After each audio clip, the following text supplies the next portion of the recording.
You're listening to the DVM Podcast Empire. Now with over 1 million downloads. 1 million downloads. Find us online at DVMPE.com. 100% free. 1,000,000% fan. And now, push the button. Welcome back to Push the Button, Episode 3. Today, Ken and I discuss the separation of church and state and whether or not religion has any place in politics. Don't get hot. Is it possible that we have permitted ideology, political and economic philosophies, and governmental policies to keep us from considering the very real, everyday problems of our people? So what if my feelings are hurt? Does that give me the right to prevent others from expressing their opinions? Wait a second, Doc. Are you telling me that this sucker is nuclear? Hey, can you push the button? Do not touch that button. Hey, can you push the button? Do not touch that button. Hey, can you push the button? Do not touch that button. Mr. Anderson. Don't push it. It fascinates me that you can have the Bible Belt and you can have a court trial, and we've seen this. I'm going to use it hypothetically, but you'll know the specifics I'm talking about. You have a Bible Belt where you can have a born-again Christian judge. I believe the Bible is the literal word of God. There were talking snakes and virgin births, burning bushes, and Abraham being willing to kill his son for God. He believes that. The jury is made up of 12 people who, let's say 10 of them, believe that. And 2 of them believe that, but a little less. Your prosecuting attorney believes that. The people that are sitting in the courtroom believe that. These are all people that know each other in church. And the person on the witness stand says that she killed her 3 children in cold blood because God told her to. And every single person in the courtroom decides whether she is guilty or not guilty by reason of insanity. Those are the 2 choices they weigh. And nobody, not the defense attorney, not the judge, not the jury people, not the people in the gallery, not one person stands up and goes, maybe God told her to. It's less weird than the talking snake. Maybe God told her to. And in this country, which they say over and over again is founded on Christian values, and I'll give them that. Founded on Christian values. Okay, it is. Fine. This country, founded on Christian values, has guilty, not guilty, not guilty by reason of insanity, end of list. There is nothing that says not guilty because God told me to. And why? Why isn't that there?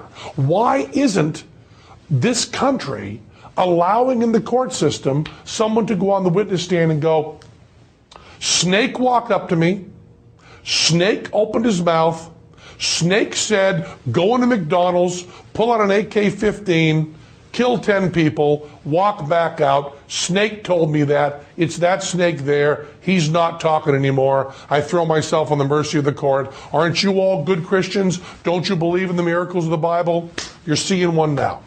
There's a code going on that I need the Rosetta Stone. I need someone to sit me down and go, Penn, when Obama says he went to that church and they talked about all this stuff being literal, what he really meant was, fill in the blank, tell me, what does he really mean? Hey everybody, welcome back to Push the Button. I am your host, David Vox Mullen.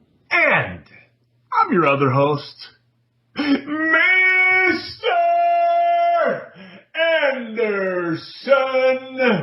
And that's right. Freaking. Oh, damn it. Sorry. Anderson. Never gets old, dude. Never gets old. Yeah, because it kind of gets old to me.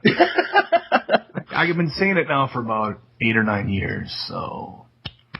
Well, but you get paid every time you say it. I do. So except here. So that makes it a lot better. That makes it a lot better. This is I get paid in, just happiness and joy that I get from doing this podcast. There it is. I think I saw Aerosmith years ago, and they sang Sweet Emotion, and he was like, this is like the 9 millionth time we've sang this song. Oh. I was like, yeah, think about that. If you make a hit, you got to roll with it forever.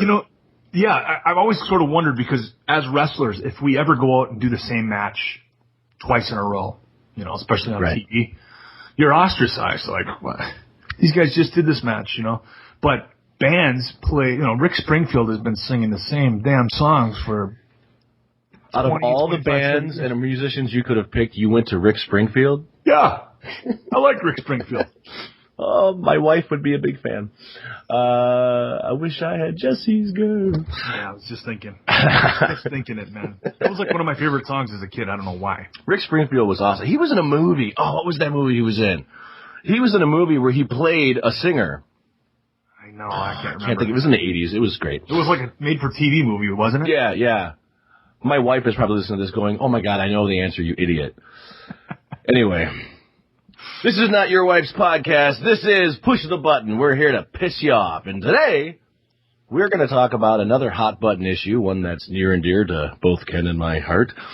Yeah. We're going to talk about a simple question. And that question is, does religion have any place in American politics? And I think that's a poignant question, because I would venture to assume, we know that that's a bad thing to do, but for the sake of this podcast, I would venture to assume, after everybody has learned the kind of person that you are and where you stand from, that you would say that there's absolutely no need for religion in politics. I would venture to say, I do say, that where I come from, while I do hold belief valuable, I don't think that it has the place that it currently has in American politics. So let's dig into it. One of the first questions I have, and I'm sure you have a whole range of things you want to touch on, but one of the first questions I have that we have to ask is religion at play in American politics today? Oh, I say absolutely. And I would agree. And I see it everywhere from political speeches to, things that George Bush particularly said while in office, that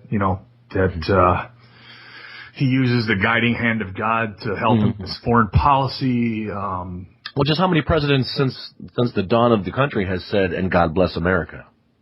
Well, right. And actually that's something that I sort of did some digging about, that God bless America or In God We Trust. On our money, yeah. And, it turns out that particular statement, In God We Trust, officially it was adopted by our U.S. government as an official motto of the United States in 1956. I was just going to say, when was that? Yeah. But it dates way back to the Civil War. And it's been actually used on our coinage since 1873. Do we know why? It was actually a battle cry used by the Union side, basically declaring that God was on their side. And so they started using it on their money. And they actually, one of the guys proposed it and found out that you actually had to have an act of Congress to change the coinage. So there was a big, debate and they made a big issue out of it. And it was actually, like I said, they decided to put it on the coinage in 1873. And this was actually challenged in 1970, I believe.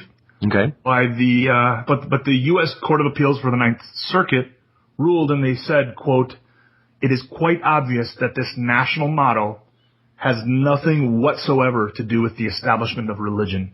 Yeah. Its use is strictly patriotic or ceremonial." And I don't have a problem with that. Sure. I don't have a problem with words. I don't look at a dollar bill and think, I need to think about God today. Right. And I don't think it's being forced down my throat by looking at it either. See, I would almost, here we go, I'm going to start pissing people off. I would almost argue that it is being forced down your throat when it's on your money. I mean, because if I'm a person who doesn't believe in a God and I want to have religious freedom in this country that it's afforded to me by all the people who fought and died, why then am I forced to have to use the same money that everyone else does with God being referenced? Well, I can definitely sympathize with that sentiment. I can understand, where people are coming from when they object to it being used our money. I mean, I know this is something that we're talking about right now, but, in the bigger picture, I think that we have a lot bigger fish to fry than we're in. I guess it all depends on how many of those dollar bills that person has at the time. Okay, so, yeah, man, we're going to go all over. So religion is clearly involved in American politics today, and so... And go ahead. I was going to say, so we can at least trace it back. So far, you just gave us a date. You traced it back to the 1800s, it being put on our coinage. Obviously, we can go back even further. Like when... Well... I mean, with our founding fathers, some of these men they were Quakers, right? So, like, how much of that had to play into their decision-making when it came to, let's just say, the drafting of the Constitution? Like, or the Declaration of Independence? Well, yeah. How if we go way back to the Declaration of Independence? Yeah. Look at that. And how much did it have to play? That's what I'm thinking. Well, best I can tell, there are 5 references to God in the Declaration of Independence. Okay. But they're very vague terms. They're nature's God, divine providence, creator. 2 times the word God is actually used. Okay. But, religion itself is never mentioned. And like I said, the creator term is so vague. And so it could mean, when somebody says, like, that I am endowed by my creator with certain inalienable rights, I think my mother and father created. Mother and father. I was literally just going to say, so are you talking about your mother and father? Yeah, but it doesn't say Yahweh. It doesn't say creators, though. No, I mean, I'm slightly playing devil's advocate, but let's dig into it. Well, if we're referring to our parents, why would we not say it plural? Or was it just back at the time before women could vote, they didn't count? Right. That's what I think. Okay. I don't believe that, by the way. I'm being flip here, but no, that's fine. So when we say endowed by our creator, we're implying our father. Our lineage or whatever. I don't know. And the thing is that these kinds of terms that they used were, associated with the kind of deism that our founders were known for. Mm-hmm, mm-hmm. And many of the founders were Christian, but many were not. They were just deists, which basically says that something created everything, something created all of us, but he doesn't reveal himself to people. He certainly doesn't reveal himself to us in sacred textbooks. And he sort of just has a hands-off approach. Like, I created you. You guys do what you will. Right. Figure it out. And that was the type of faith that a lot of our founding fathers practiced. Now, here's a question. Do you agree with that? Do I agree with what the deists were thinking? I think that's actually a lot closer to. Like, you kept referring to it as him. You don't have to say him, just it or whatever. I do not believe in the authenticity of those books. Right. I just don't see any reason to believe that those books are any more than collection of mythology. Sure. And I would argue that our founding fathers people tend to think that they were just like frozen in time, that they never changed their opinions.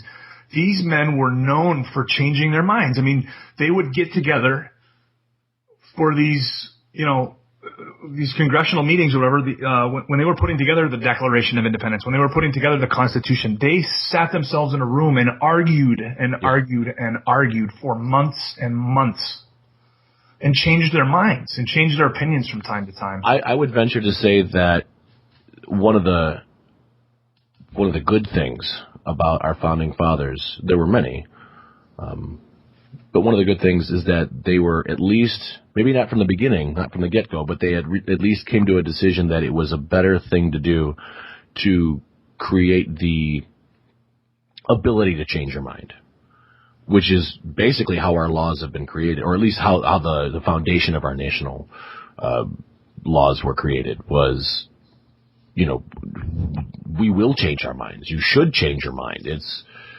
I think it's the only way to create progress in a society. And it's built into the Constitution. I mean, that's why the Constitution has been amended so many times. Yeah, you can exactly. amend it again if you follow the right procedures, Now, to try to steer it back,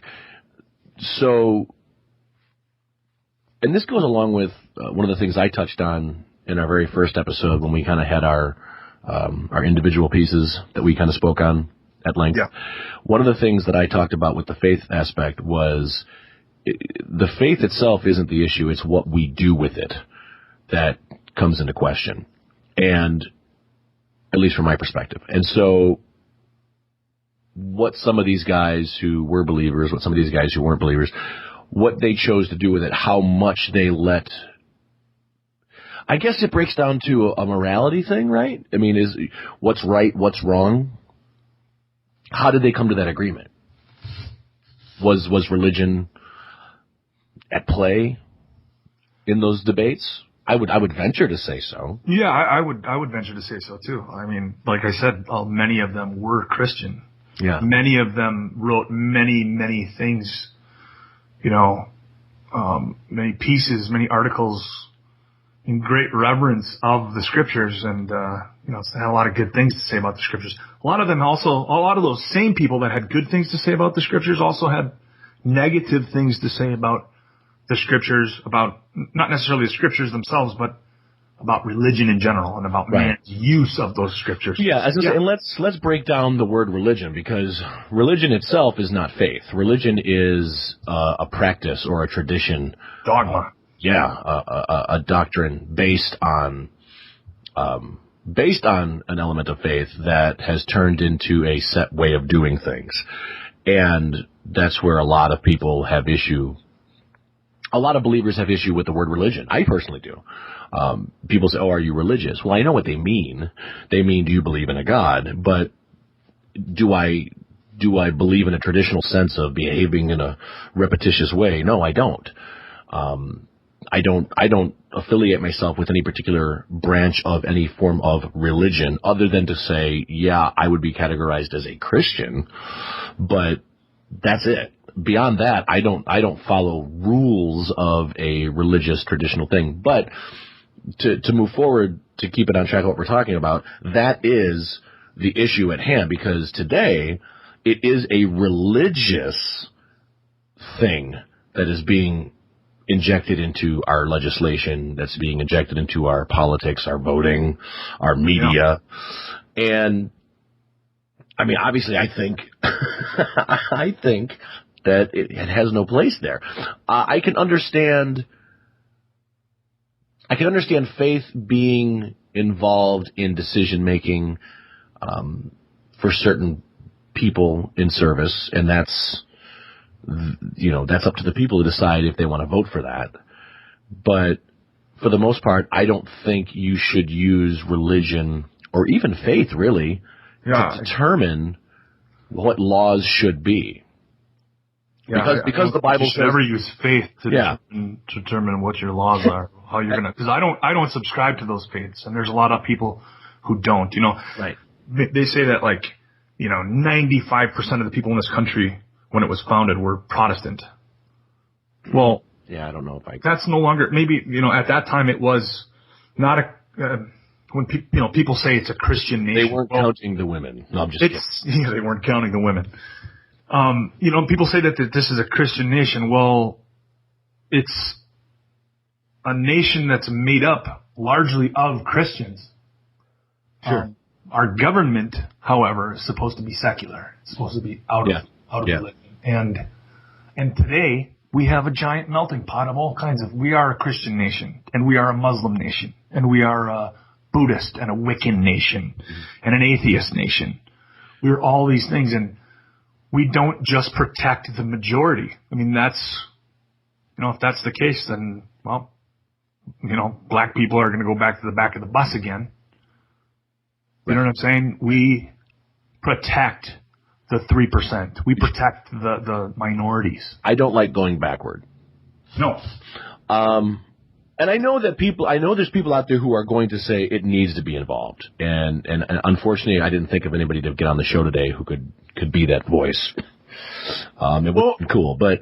And let's, we sort of discussed the Declaration of Independence, but the thing is that the Declaration is not the recognized binding legal document in the U.S. It has no authority over the laws or us. Right. That was literally just us saying, hey, England, screw you. Yeah, it was a declaration of war, basically. Yeah. And sorry, England. We've had a lot of time to get over it, though. We have, and we're cool. We're cool now, right? We've worked well together. We have, but for some reason, this is funny. A little side.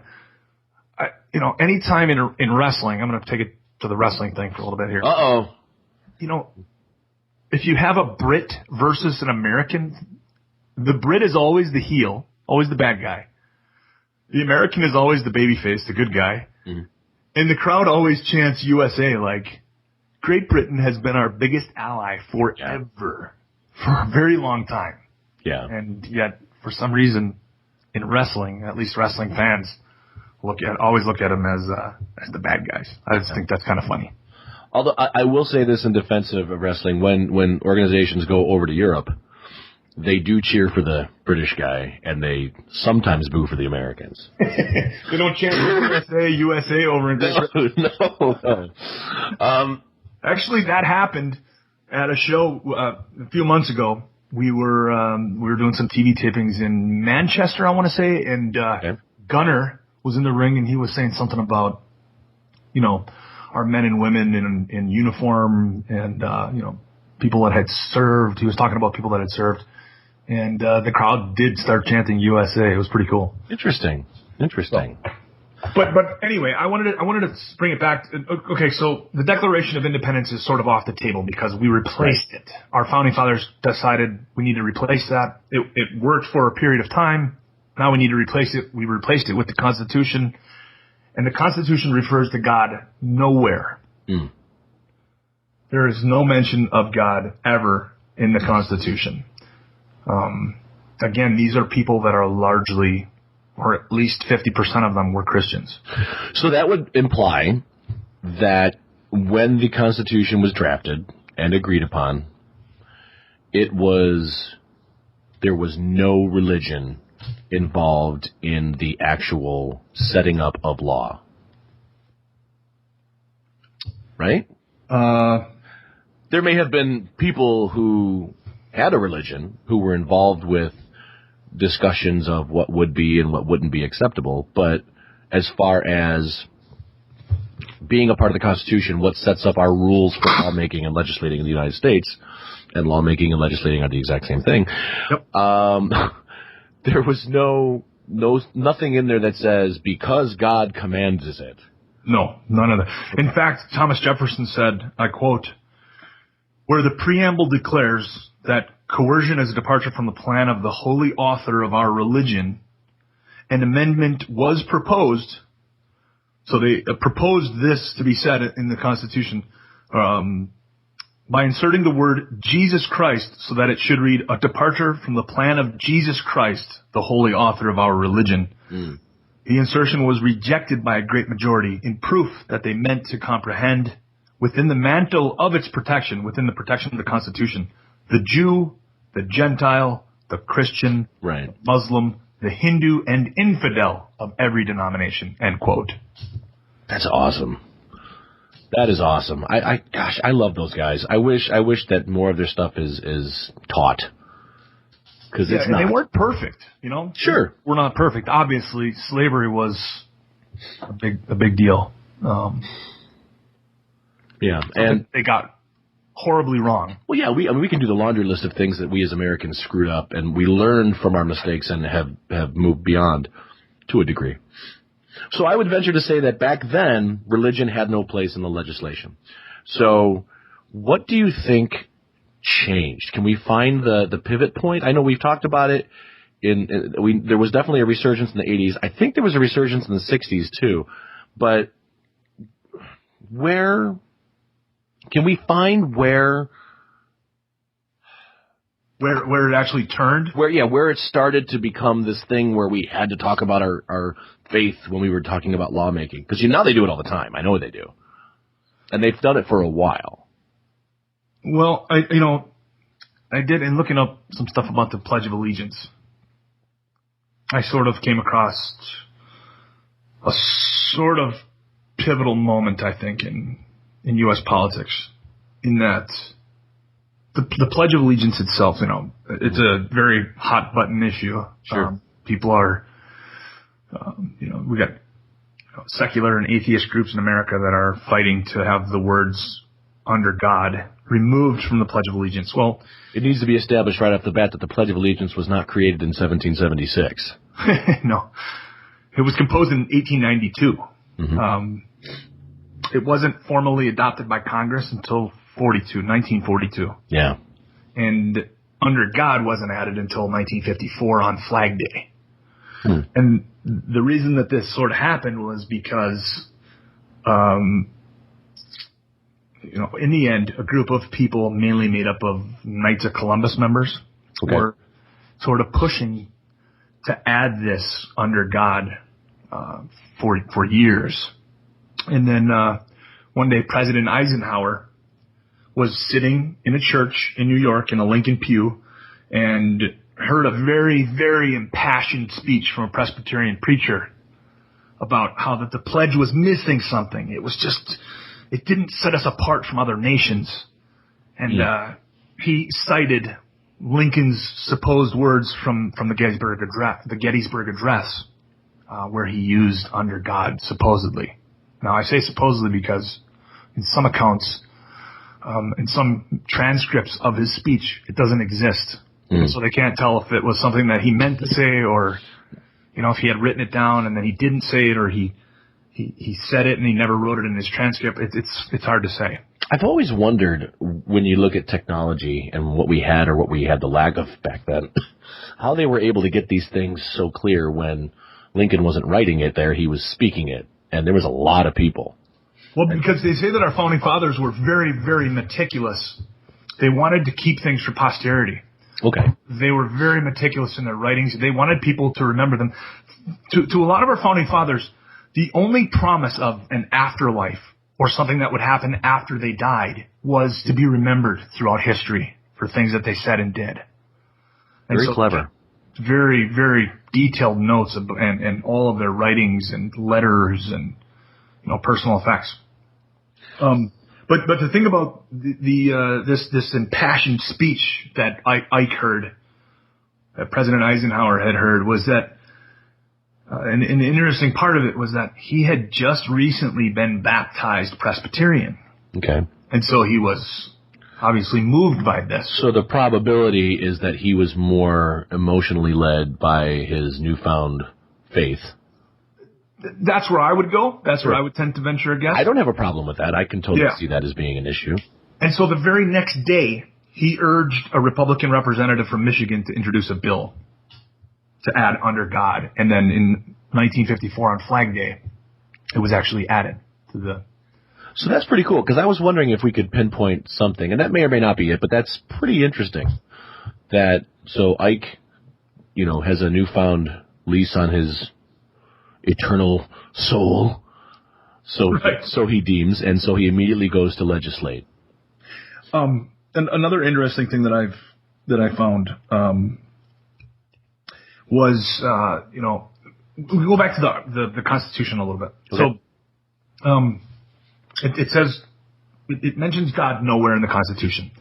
Okay. And where it does talk about religion, it says, quote, "Congress shall make no law respecting an establishment of religion or prohibiting the free exercise thereof." But there's also pretty solid. I mean, that's one of those things that there have been debates about for years, and it's like, really, both sides of the coin need to just stop, because that right there is pretty solid. Yeah, I think so. And then, as far as our politics goes, I think an even better point is made, and it came before the Bill of Rights. It's in Article 6, Paragraph 3. It's the no religious test clause.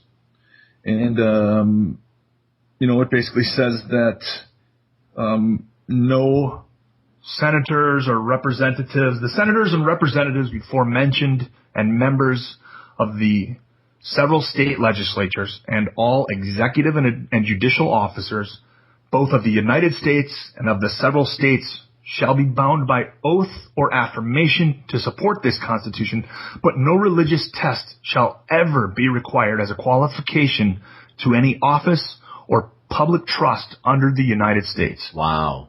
And notice that it says oath or affirmation. It doesn't say anywhere that you need to put your hand on a Bible, on the King James Bible, and it goes on to say that Congress may include customary words, so help me God, or customary words like so help me God, but those individuals are not compelled to use them. They're not required, right? No, you don't have to put your hand on a Bible, and you don't have to say the words under God. In fact, if we take religion out of the equation, then putting your being under oath in a court of law, and putting your hands on a Bible, especially a King James Bible, I would almost take offense to that as an American. Right? Well, yeah, I would too, and I mean, even as a believer, is because see, this is hard to explain.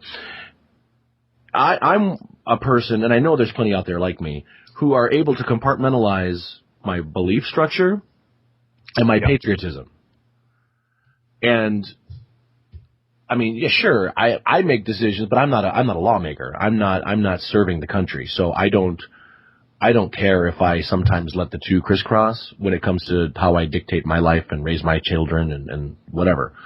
But if I was in a position of servitude to the United States, I wouldn't have a problem segregating my belief structure with the duties that are expected of me as a legislator. Do you know what I mean? Yeah, no, absolutely. I think and I don't know if people even realize that there needs to be that compartmentalization.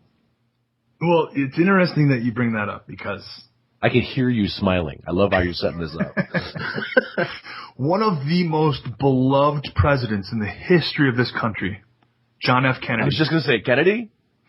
During the 1960 presidential campaign, this issue came up. This issue of religion came up, and they questioned his Catholicism. Right? Yeah. It was going to be the first time that we were going to elect a Catholic to be, the most powerful man in the world. Well, at least in our country at the time. Right.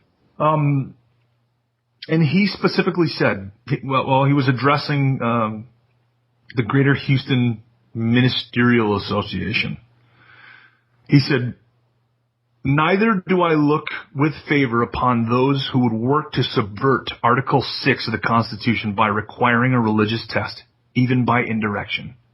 For if they disagree with that safeguard, they should be openly working to repeal it." So he says, hey, if you guys disagree with Article 6, then you should work through the system and try to amend that Constitution, try to amend it. He goes on to say, contrary to common newspaper usage, I am not the Catholic candidate for president. I am the Democratic Party's candidate for president, who happens also to be a Catholic. I do not speak for my church on public matters, and the church doesn't speak for me. Whatever issue may come before me as president, if I should be elected on birth control, divorce, censorship, gambling, or any other subject, I will make my decision in accordance with these views, in accordance with what my conscience tells me to be in the national interest, and without regard to outside religious pressure or dictates, and no power or threat of punishment could cause me to decide otherwise. Now, he goes on to say that, if the time ever comes that he decides to use his religious views, then he'll step down.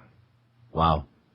And because at that time, he would resign the office, and he says that he hopes that any other conscientious public servant would do likewise. So it goes, thought that tied nicely with what you were saying. Yeah, no, that's perfect. And man, that's inspiring when I hear stuff like that, because it's like, yeah, I mean, you have to love. I would argue and say you have to love the country and the way that it's set up and its institutional foundation for what it is, just as much as if you're a person of faith that you love a God. And so, yeah, I don't know. It just seems easy for me. I don't know why. I don't want to accuse people of being small-minded, but there are definitely people who affiliate themselves with faith or with religion, or the hot term in the 2000s was evangelicals. And as a Christian, I felt a little offended, and you know, so what if I'm offended, as Richard says, but I was a little offended on how it felt like the Republican Party was pandering, it seemed, to a religious group of voters. It's like, can't we see that they're really just saying certain things because they want the votes of the people who are letting their religion dictate who they vote for? Right. Have you seen the movie Religulous? I have. Yeah. The Bill Maher thing? The part that he uses in there where, I don't know if it was like a primary or what, it was some sort of part of the election process, and it was a debate between all the different candidates, and they're all lined up on stage, and somebody goes along and says like, so which of you doesn't believe in evolution? And you can just see the timid sort of like, oh, I want to raise my hand, but I don't. You know what I mean? It's like sort of an indecisive. To me, it looked like very indecisive. Like, here's my take on it. My take is maybe the candidates can have the ability, but maybe not the confidence to stand up and speak the truth, because they're afraid of losing potential votes. Right. And it's like, but see, I see through that, and then I think you're being fake. Exactly. And that's for both sides. Body language to me is huge. Yeah. You know, yeah. You know, another thing I sort of want to talk about, you know, we just talked about the statement that John F. Kennedy made. There was a statement made by our founding fathers again, and it was this was voted upon and ratified by Congress on June 10th, 1797. Okay. In a treaty with the Barbary pirates, Tripoli, and this was unanimous. And they basically voted that the Treaty of Tripoli, which basically says that this country was not founded in any sense on the Christian religion, so we don't have any problems with Muslims. It's basically, I'm paraphrasing, but that's basically what it says. And that was voted on unanimously, and John Adams, who was a Christian, made a signing statement when he signed it. He was the president at the time, indicating that he agreed with every single thing that was written in that document. And so that's just sort of another, I guess, piece of evidence that religion is supposed to be separate from politics. And I think it says something for, at least at the time, that there were Christians who were capable of separating it and appreciating the separation. That's clearly not the case today, and that's unfortunate, I think. The real question is what do we do about it? It is our responsibility to do something about it, right? I mean, we've got to say, hey, you know, we can't let how do I say this?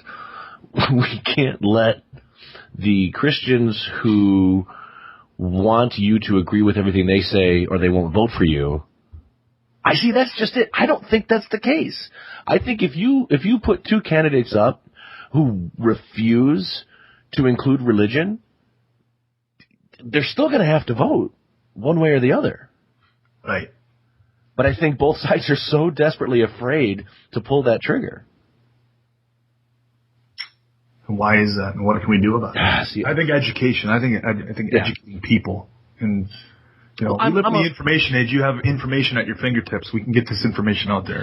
And I'm a big fan of the Constitution, and I'm one of those guys who, and it was more recently in my life. I wasn't always like this. I went to high school.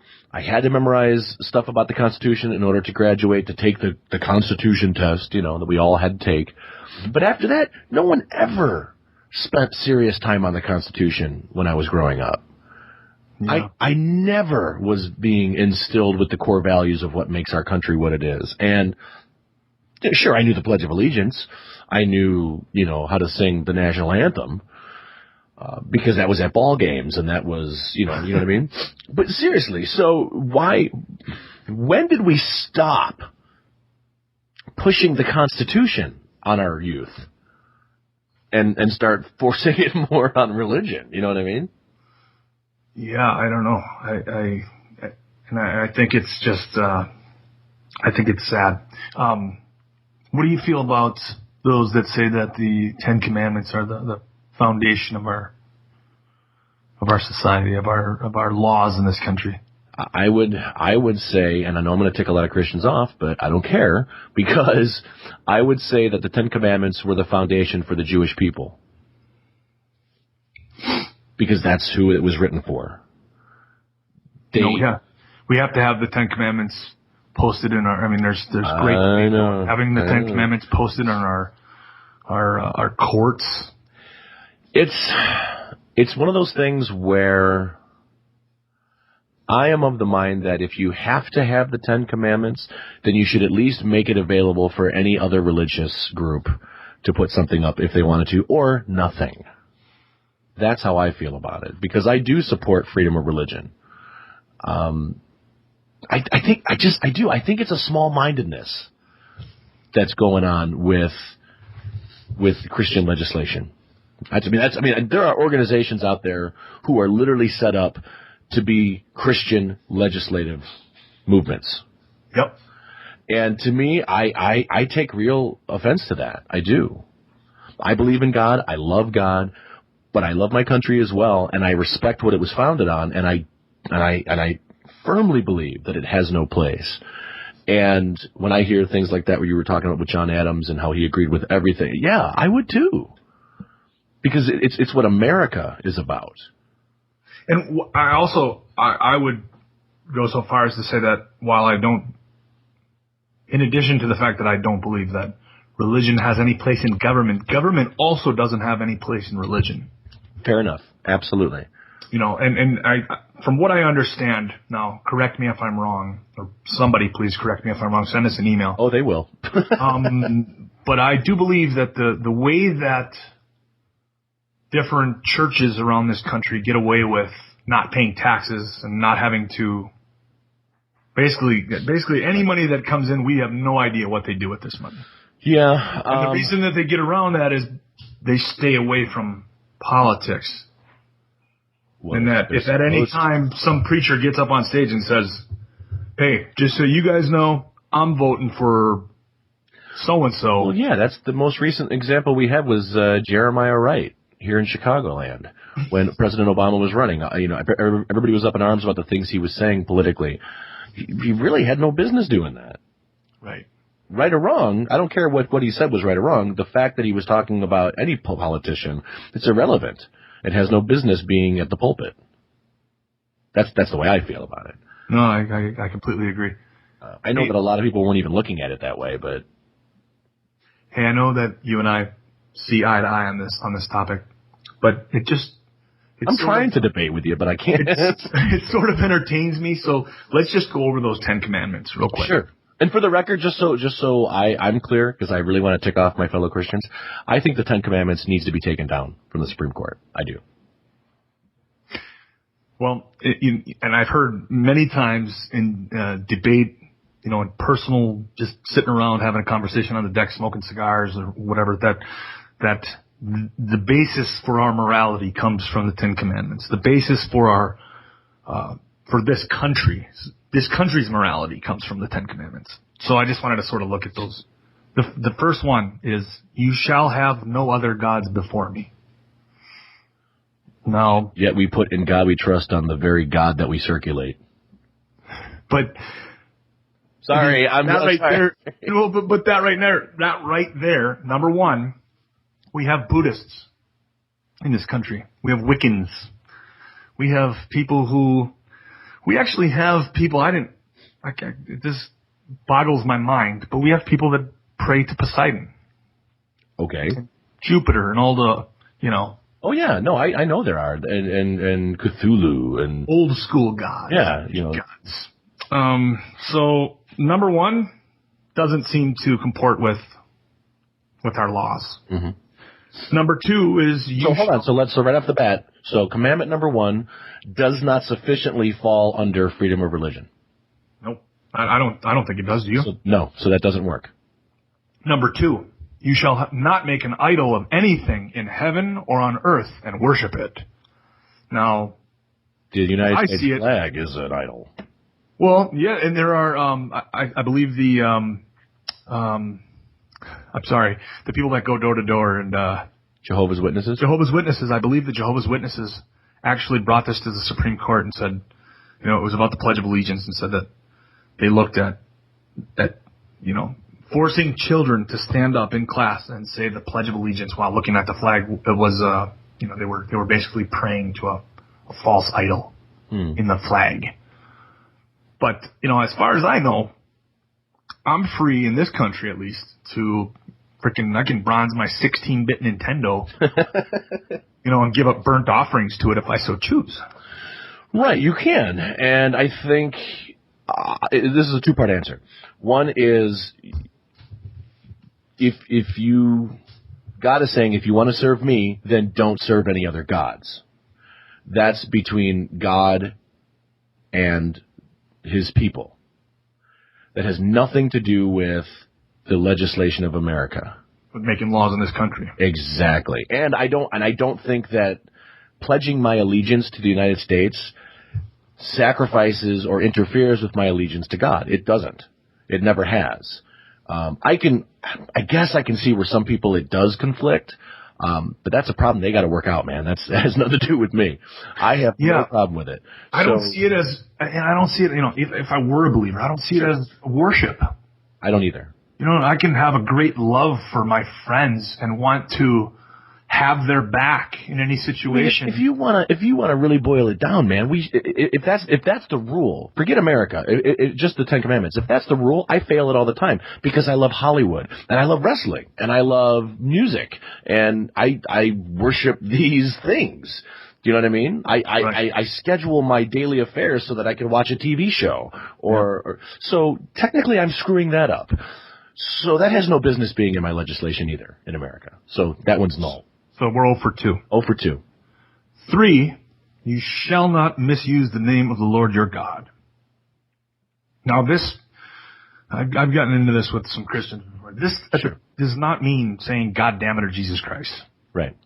This is not what they meant at the time. It meant that, people would use God as sort of a scapegoat for a particular action that they would take. Oh, you mean like they're doing right now? Yeah. I flew those planes into the building because God told me to do so. Yeah. Westboro Baptist Church.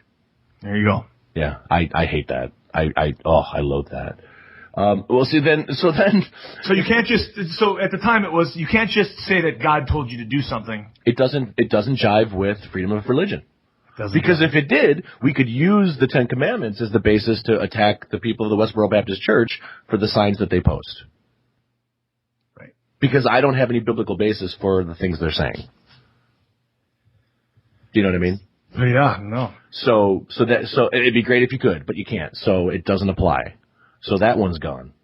Number 4, remember the Sabbath to keep it holy. Now, he later says, God, that he being God, says that anyone caught working on the Sabbath should be executed. And there's a case where where a man is actually brought in front of Moses, and the people have caught this man picking up sticks on Sunday. Yeah. And they say, Moses, God said that this guy should be executed. What should we do? And Moses says, got to do what the big guy says. And they stone the guy to death. Now, yeah. But don't forget that also same exact scenario happened, and Jesus was like, no, you idiots. When the blind guy, he healed the blind guy, allegedly. Right. I'm giving you the allegedly. Allegedly. He heals the blind guy on the Sabbath, and they said, wait a minute, you worked on the Sabbath. And he was like, are you kidding me? You're not getting it. And again, I don't want to take this down the whole Christian doctrine road, but it's clear here. What's more, okay, aside from whether or not there exists a God, but what's more probable? If we work under the assumption that there is a God and human nature, what is more probable? That God was dead set against anybody lifting a finger on the Sabbath day, or that man misinterpreted what he's saying? Do you know what I mean? So therefore, that one doesn't work. So that one doesn't work. We work on Sunday in this country all the time. And the Sabbath is argued over between Jews and Gentiles. Is it Saturday? Is it Sunday? I mean, well, I freaking work both Saturday and Sunday. Yes, you do. Yes, you do. So I'm screwed. I'm totally screwed. You have to ask yourself how I can do that and not be afraid of going to hell. But that's another podcast. Number 5. Honor your father and your mother. Now, are we required to honor our mother and father? What if we don't morally agree with something that our mother and father tell us to do? What if my father treats my wife like absolute garbage, spreads lies about her, and What if you're one of the unfortunate souls who has a father who is abusive? Are you supposed to honor your mother and father? Exactly. I think there's again, coming down to, are we talking about legislation or morality? Like, because our basis for our human morality or whatever. Well, not only that, but it's, a lot of people say that it's the basis for our laws. That it's the, I think you'd be hard pressed to find even Christians in our founding fathers who would say that that's the case. Okay, so we're 0 for 5. 0 for 5. We've got a possibility that we could possibly bat at least 500 here. There's a couple I think we could agree with, but... Number 6, you shall not murder. That's one. Now, I can agree with that one. Yeah. But why? Because that's what you really want to ask. Why? What it's a morality thing, that our morality is based on the Ten Commandments. I don't think so. Yeah, how about just because it sucks? Yeah, do people actually think that these Jews wandered through the desert for so long and made it all the way to Mount Sinai thinking that it was okay to murder each other? Because I would argue that anybody who had a loved one murdered would say that's not a cool thing. If my father was taken from me, or if my child was taken from me, right. I would be like, that really sucks. Yeah. Well, yeah, so we'd probably be more than that really sucks, but I know what you mean. I'm being flippant, but yeah, I mean, I'm being sarcastic, really, because I can't imagine. It's almost like if God was giving the Ten Commandments, it's almost like, do I really have to say this? Okay, don't kill each other. You know what I mean? That's right. But anyway, so I would agree with that. I would say, sure, the Sixth Commandment does apply with a morality that we as Americans agree with. We don't like murder. And we use that in our laws today. Yeah, it is against American law to murder someone. Yes. As far as I know, it still is to this day. Number 7, you shall not commit adultery. That is not illegal. I was just, I mean, I know it's frowned upon still. And, in some states, if you're caught cheating on your spouse, there are extra penalties that you'll pay in the divorce. Yeah, in divorce, it does have some at play, yeah. But again, I think that falls under the, hey, if you do that, it's going to suck. Right. You're not going to go to jail for committing adultery. Yeah. Okay, so that's null and void. It does not apply in our lawmaking. So we're 1 for 7. 1 for 7. We're going to be 2 for 8. What was that? We're going to be 2 for 8. You shall not steal. Theft is a crime. Theft is a crime. I agree. And that again falls under it really just sucks when that happens. Number 9, you shall not give false testimony against your neighbor. It is not a crime to lie, but it is a crime to lie under oath. Under oath. Yeah. So there's some gray area there. And let's ask the question, is it wrong to lie? Well, I would say that's a really good question, man, because fundamentally, sure, it's wrong. You should not be dishonest. Right. You shouldn't lie on matters of, you shouldn't lie to your boss that, hey, I worked 8 hours when in actuality you only worked 15. But see, technically you're stealing then. Well, right. So that falls under stealing. You're lying and stealing, so you're breaking 2. I know. Well, here's a question. Do we think that our government lies to the people? But do they do it under the guise that it's the right thing to do? You know what I mean? Yes. I believe that the government does lie to its people.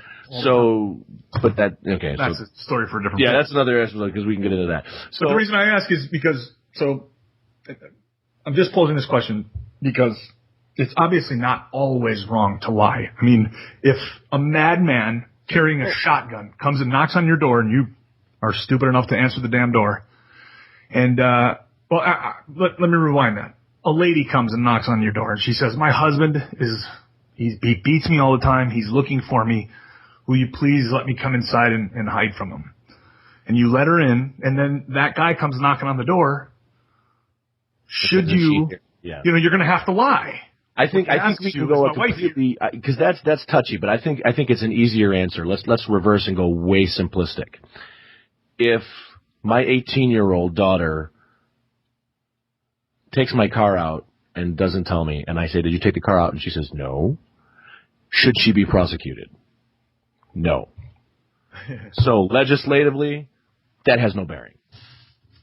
So as much as lying sucks, and it's morally not a good thing to do for the most part, thou shalt not lie is not a basis for our legislation. It's not illegal to lie in the United States of America. If it was, half of our millionaires would not be rich. So we're 2 for 9. For 9. Okay, number 10. Drum roll, please. You shall not covet your neighbor's house, his manservant, his maid, his ox, his donkey, You've or just anything. described capitalism. That's the basis of capitalism in this country. I like what he or she has, so I'm going to work really, really hard so I can have that too. Yeah, it doesn't work. It doesn't work. So 2 of the 10 commandments are the only things that are in line with things that we agree as a nation. 20%. So, yeah, it has no business being on the Supreme Court wall. I agree. Wholeheartedly. And I understand. First of all, I didn't even know it was on the Supreme Court wall until it was brought up during, and I'm only going to light these fires for further podcasts, but when you get into Roe v. Wade, and when you get into,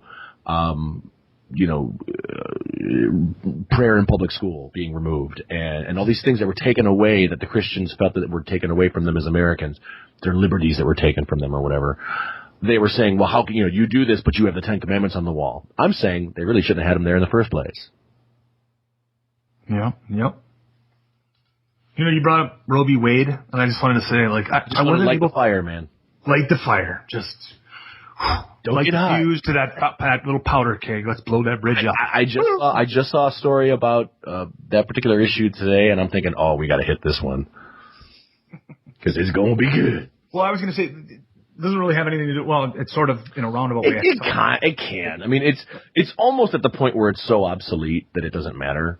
But there are issues that are still constantly being battled over it. So, I mean, yeah, it's an example. We could bring it up. And what I was going to say was, Christians weren't referred. What are people that are referred to as Christians today weren't necessarily referred to. It wasn't this everybody gets lumped into this category today. like Protestant, which pisses me off. Presbyterian, Roman Catholic, Lutheran, even Mormons get lumped into this category. They all fall under the umbrella of Christianity. Well, now it's the word evangelical. I think ever since, it was the 2000 election, all of a sudden it became, this guy's hot with the evangelicals and the evangelical vote. I'm like, what the heck are you talking about? The evangelicals. Evangelist is somebody who just goes out and tells people about God. So now that's the new word we're using in the media, in the zeitgeist, to describe Christianity. It's like, wait a minute. I'm not going out and, not that I should or shouldn't, I'm not speaking on that. What I'm saying is, I don't fit into that term. Yet, when I go to the polling place, I'm viewed as an evangelical. Which I didn't agree to. But you don't identify as an evangelical? No, I do not.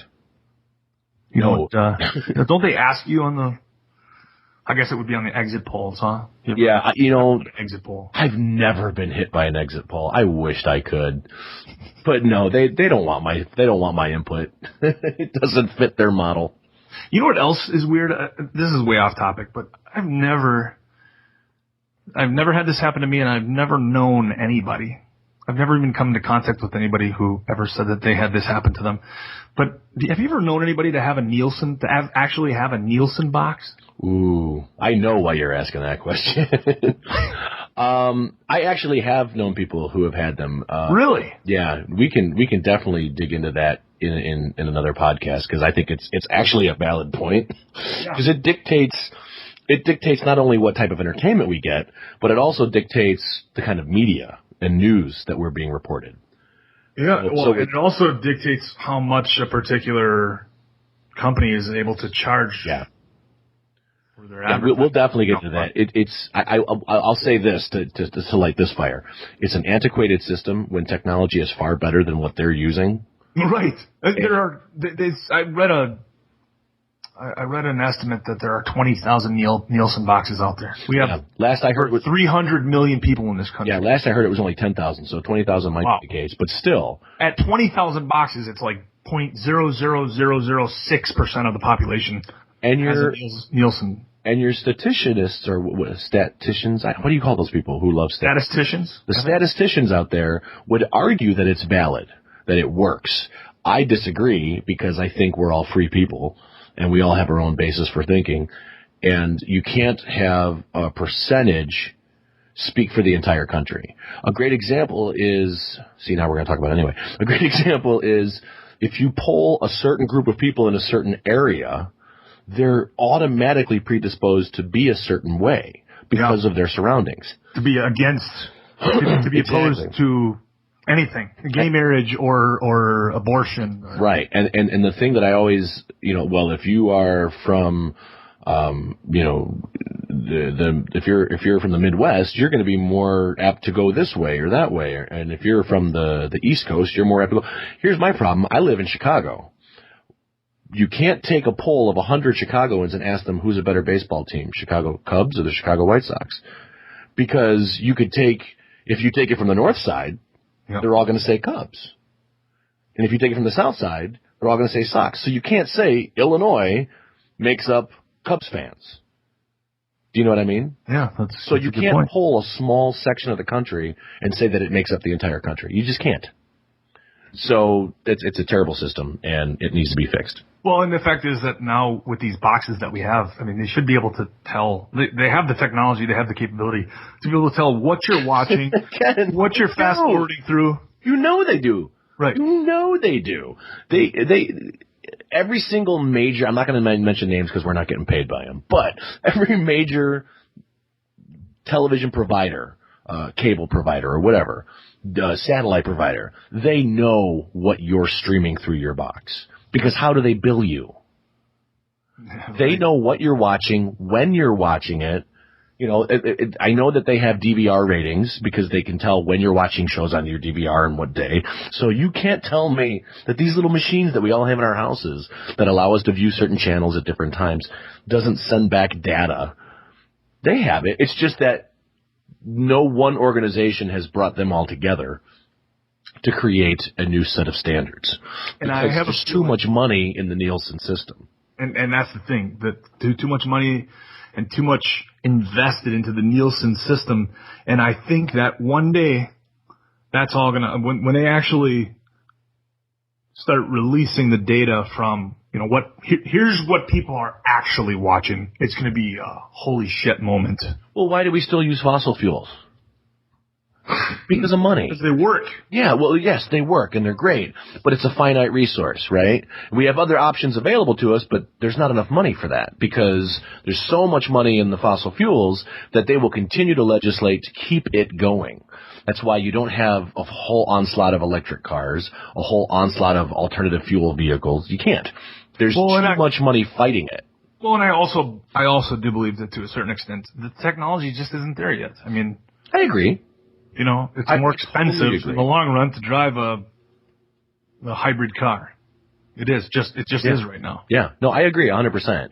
I'm just saying there's a reason why. I mean, gosh, what is that show? House of Cards. I love that show. If you're not watching it, watch it. Awesome.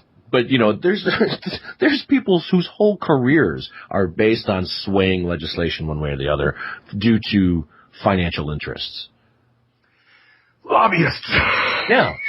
That's another episode. Does religion have any place in the government? Does lobbyists have any place in our government? Lobbyists and term limits for senators. Those are the board. Those are my two, even though we're way off topic, but those are my two big, I think if you... Because God wants it that way. There you go. Is that why? I just brought it right back. That's all. Whoa, brother. So I think we can agree. We knew that we were going to agree. Yeah, collectively the answer is no. Religion has no business in our politics, even though it's so rampant. And I don't know how to get rid of it. I really don't. I think what it's going to happen is you got to have two. I don't want to go so far as to say you have to have two atheists, but that might help. But you need two atheists, two opposing candidates. Yeah, but the problem with that is that atheists are considered to be the they polled people in this kind of, and again, you can make polling look however you want. Yeah. But, just watch Fox News or CNN. Yeah. There are particular polls out there that indicate that atheists are the least trusted minority in this country, behind child rapists and thieves. Seriously. That doesn't make sense to me. And I run into this all the time, we talked about it on the first episode. Atheism is just, I don't believe in God. I don't have enough evidence I do not believe in God, and my particular reasoning for that is I don't find there to be any evidence for it. It's not a system of beliefs. It's not a religion itself. Atheism is a religion like frickin' not playing baseball is a hobby. Yeah. You know what I mean? Yeah, I agree. I agree with you. So, but the point I was making is no. You didn't say anything I disagree with. I think the point I'm trying to make is I don't think it'll get better until we get two candidates who take that religious option off the table. Right, who do what John F. Kennedy did and said, you know what, I'm a religious man. You're not going to go there. You're not going to ask me about it. It's, like you said, it's off the table. Yeah, I suppose I'd be okay with that too. The problem is I know for a fact that small-minded Christian people would then just vote for Kennedy because he's still a Catholic, as opposed to the other guy who is a Buddhist. Mm-hmm. You know? Yep. I'm not saying, hey, I want a Muslim president, or I want a Buddhist president, or a Hindu president, or anything like that. How about a Mormon president? Yeah, right. Apparently the country wasn't ready for that either. But it's... thank God. Yeah, it's just one of those things where it's like, I don't... That was a figure of speech, by the way. Yeah, exactly. Some of our feedback we got, somebody... I have to mention this because it was hilarious. Somebody on Twitter, said to you, hey, I really liked what you did there, say what you think. And you said, amen. I was kidding. I got it. I thought it was funny. Yeah, so... Yeah, dude. I think the only way it's going to happen is if you get two candidates who take that option off the table, and then you're forced to vote for America as opposed to what you think God wants. Here's the thing. Here's my belief. If you believe in God and you believe him to be the omnipotent, omniscient, all-in-control being that he is, then he can handle whoever becomes president of the United States. And if that's the case, all those things that you said, that's what he intended. Intended, yes. So why? I loved your speech in the first episode when you talked about how is God responsible for bringing people into your life and having linemen juke and jive past defenders on the football field. It's so true. Yeah. I don't get any of that. One of my good friends, Eric, is he is a believer, but he thinks a lot like me.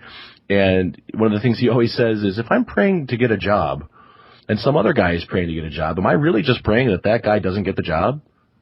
You know what I mean? Right. And then what's God's criteria for deciding this? Right. Well, that guy said, he did a couple Hail Marys before he said that prayer. He's a little more gooder than you. Gooder. So, yeah, I mean, again, it comes down to the probability thing. Is if you want to subscribe to a belief in a God, which I still do, and it's not hard for me. So I wish people would understand that it's not like, oh, well, it's either one way or the other way. No, it's not necessarily the case. What's more probable is that man is getting it wrong. That's my thing. And I think that's what's gotten me pretty far in life, is to accept the possibility that maybe we're just reading this wrong, or maybe that's not what was supposed to be intended, or maybe that's not what God is saying. Because I screw stuff up all the time, and I misunderstand things, and I misinterpret things all the time. And like you said, you've got to be willing to accept the possibility that it's not what you initially thought it was. Science wouldn't be science if we just stopped and said, oh, that's clearly the way it is. No, we have to keep learning. We have to keep searching. We have to keep testing. We have to keep going. But I got to do a quote here. Do it. Thomas Paine says, "Is it more probable that nature should go out of her course or that man should tell a lie?" Amen. Be women. Yeah, that is it, man. Well, I mean, so I think it's a fair thing to say that religion has been abused as a way of justification for man being selfish. So yeah. all of our religious-based legislation is really because man wants to be selfish, and he's saying, well, I've got support because the Bible says something that kind of coincides with what I want. But from where I sit, that's just exactly it. The Bible says it. And, it's like I said in my opening statement in that first podcast, we use our own moral intuitions to say, like, these ones are obsolete. These ones should have never existed. Well, I'm not these saying are the good ones. Yeah, I'm not saying take the good and leave the bad. I'm saying, is it more possible that we're getting it wrong? I mean, if you look at, how the Bible has been translated over the years and how it came through to us, I have every belief that the book that I've read as the Bible is probably not the words that were used when it was originally scribed. So, I would say, if you're really interested in learning what was really said, you should learn Hebrew, you should learn Greek, and you should go learn Aramaic and learn how to read these things and kind of make your decision based on that information, because what King James was giving us is not necessarily the same words. But again, that's a whole nother discussion. But I would go so far as to say it's more probable that I love that Thomas Paine comment. It's more probable that we're just being deceitful people to further our position. And that's what we do. So the answer is yes. Religion is involved in politics, but no, it has no place. I think we would do so much better as a nation if we got that off the table. And if anybody has the knockdown, drag-out argument either against this or has some ideas as to how we can get this to change, email us. But do it in a fashion that explains why and how it'll work in marriage with the freedom of religion. Because I don't see how it can. Yep. No, absolutely. And I'm a Christian. I'm David Vox Mullen. I'm a Christian, and I agree with the freedom of religion.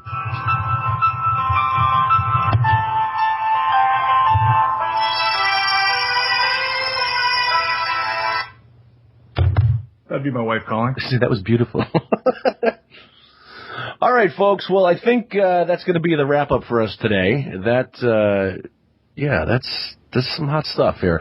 If you think that religion does have a part to play in our government, in our politics, in our legislation, please tell us about it. Send us an email at pushthebuttonpodcast@gmail.com. Pushthebuttonpodcast@gmail.com. We want to hear from you. We'll talk about it. We'll maybe we're wrong. Who knows? Let's continue this conversation with you, the listener. Hit us up on Twitter. Find us on Facebook. And again, email us, pushthebuttonpodcast@gmail.com. We'd love to hear from you. Mr. Anderson, do you have anything else you'd like to add before we leave? I do not. I just, I agree wholeheartedly that religion has absolutely no place in politics. And, I think that our representatives should be free to believe whatever they want in private. They can, pray to whatever God they want, but it shouldn't seep into their legislation or their legislative process. Hear, hear. Go USA. All right, folks. From Push the Button, I am David Vox Mullen. And I'm Mr. Anderson. Can you push the button? Anderson. And we want to thank you for listening. We'll catch you next time. Can you push the button? Hey, guys. Touch that button. Don't get hot. Mr. Anderson. Don't push it.